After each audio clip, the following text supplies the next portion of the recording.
আজকে মনস্কামনা মন্দিরে ছিল যজ্ঞের অনুষ্ঠান। তো যজ্ঞের অনুষ্ঠানে আমরা সবাই মিলে চলে এসেছিলাম। আর দেখো যজ্ঞটুকু যখন শেষ হয়ে গেল তখন আমরা একটু মেলাটা ঘুরে ঘুরে দেখার জন্য। আর আমার বোনের যে বাচ্চাটা বাপরে যা চঞ্চল, কারো কোলে যেতে চায় না একদম। তো ওকে বেলুন দেওয়া হয়েছে, সেটাও ও নেবে না। এখনও মানে উল্টো পাল্টা জিনিস নেবে, যেগুলো নিয়ে মানে কি বলবো আর। তো চলো আমরা এখন মেলা ঘুরছি সবাই মিলে। আর মেলা ঘুরতে ঘুরতে দেখো এখানে কত রকমের কত কিছু দোকানও বসেছে, খেলনা থেকে শুরু করে সমস্ত কিছু।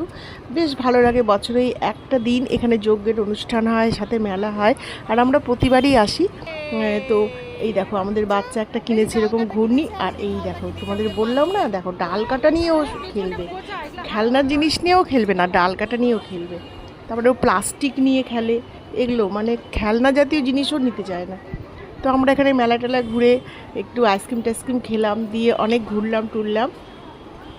আর মেলাটা এত ভালো লাগছিল, মনেই হচ্ছিল না যে এখান থেকে আবার আসি। মানে অনেক দিন পর পর হয়তো, আর বিশেষ করে এই গরমের সময় তো আমাদের এখানে একটাও মেলা নেই, সব তো শীতের সময় হয়েছিল। তো দেখো অনেকটা রাত হয়ে গেছে, আমি মার এখানে এসেছি। মা ফোন করে বলেছিল কালকে নাকি বড়ি দেবে, তো ডালটা বেটে দিয়ে যাস। সেই জন্য আমি মিক্সিতে ডালটা একটু পেস্ট করে দিচ্ছি। দেখো এক গামলা ডাল, আরও একটা বড় টিফিন বক্সে এক টিফিন বক্স, মানে কতগুলো ডাল তাহলে ভাবো।